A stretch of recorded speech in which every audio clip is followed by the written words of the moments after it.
ಈಗ ನಮ್ಮ ಲೈಫ್ನಾಗ ಯಾರೋ ನಮ್ಗೊಂದು ಕೆಟ್ಟದ್ದು ಮಾಡ್ಯಾರೋ ಏನೋ ಒಂದು ಮಾಡ್ಯಾರ ಅಂದಾಗ ನಮ್ಮದು ತಲೆ ಒಳಗೆ ಒಂದು ಸ್ಟ್ರಾಂಗ್ ಡಿಸೈರ್ ಬರ್ತೈತಿ.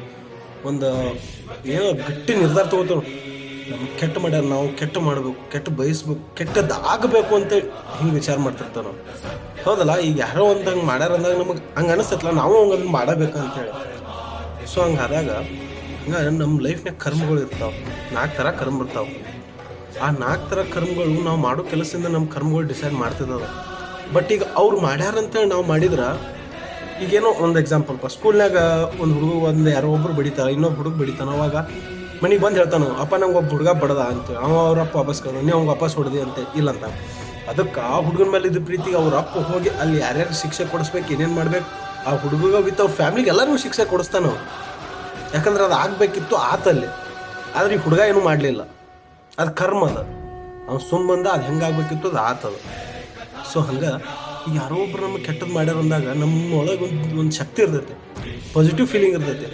ಆ ಪಾಸಿಟಿವ್ ಫೀಲಿಂಗ ನಾವೀಗ ಹೆಂಗೆ ಅವ್ರು ನಮಗೆ ಕೆಟ್ಟ ಮಾಡ್ಯಾರ, ನಾವು ಅವ್ರಿಗೆ ಕೆಟ್ಟ ಮಾಡ್ಬೇಕಂತ ಹೆಂಗೆ ಅನ್ಕೊಂತ ಹೋಗ್ತಲ್ಲ, ಅವಾಗೆಲ್ಲ ಅದು ಮರಿನ ಹಾಕ್ಕೊಂತ ಬರ್ತೈತೆ. ಅದು ಹೊಲಸು ಹಾಕ್ಕೊಂತ ಬರ್ತೈತೆ. ನಮ್ಮ ಕಡೆ ಇದ್ದು ಒಳ್ಳೆ ಶಕ್ತಿ ಹೊಲಸು ಹಾಕ್ಕೊಂತ ಬರ್ತೈತೆ. ಈಗ ಅವನ್ನ ಕೆಟ್ಟ ಮಾಡ್ಬೇಕಂದಾಗ ಸ್ವಲ್ಪ ಹೊಲಸು ಆಗ್ತೈತೆ. ನಾವು ಏನೋ ಒಂದು ಹೊಡಿಬೇಕು, ಅವ್ನಿಗೆ ಏನೋ ಒಂದು ಮಾಡಬೇಕು ಅಂದಾಗ ಇನ್ನೂ ಸ್ವಲ್ಪ ಹೊಲಸು.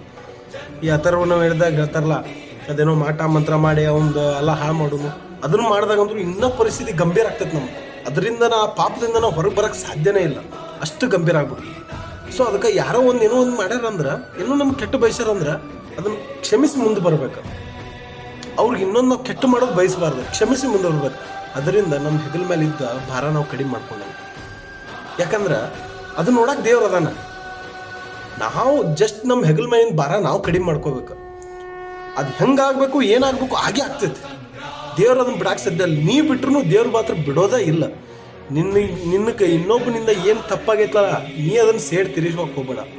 ಅದನ್ನು ಮಾತ್ರ ದೇವ್ರು ಯಾವ ಕಡೆಯಿಂದ ತಿರ್ಸ್ಬೇಕಂತ ತೀರಿಸ್ತಾನೆ. ಯಾಕಂದ್ರೆ ಕರ್ಮ ಯಾವತ್ತೂ ಬಿಡೋದಿಲ್ಲ. ಇದನ್ನು ಮಾತ್ರ ಅರ್ಥ ಮಾಡ್ಕೊಡ್ರಿ.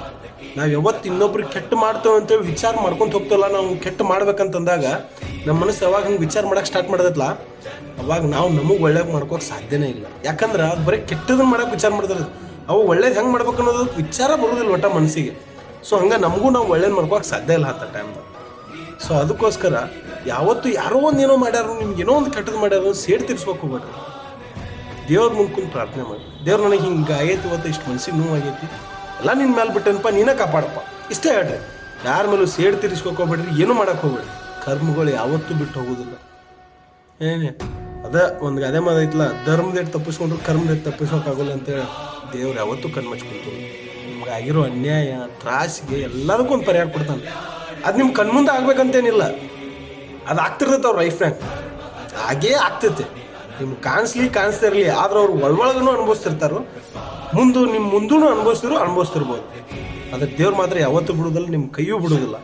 ಸೊ ಅದಕ್ಕೋಸ್ಕರ ಯಾರ ಮೇಲೂ ಸೇಡು ತೀರಿಸ್ಕೋಕೆ ಹೋಗ್ಬಿಡ್ರಿ. ನಿಮ್ಮ ಕೆಟ್ಟದ್ದು ಮಾಡ್ಯಾನ, ಆಯ್ತಪ್ಪ ದೇವ್ರದನ್ನು ನೋಡ್ಕೊತಾನೆ, ಇಷ್ಟು ಹೇಳಿಬಿಟ್ಬಿಡ್ರಿ. ಕರ್ಮಗಳು ಯಾವತ್ತೂ ಬಿಡೋದಿಲ್ಲ.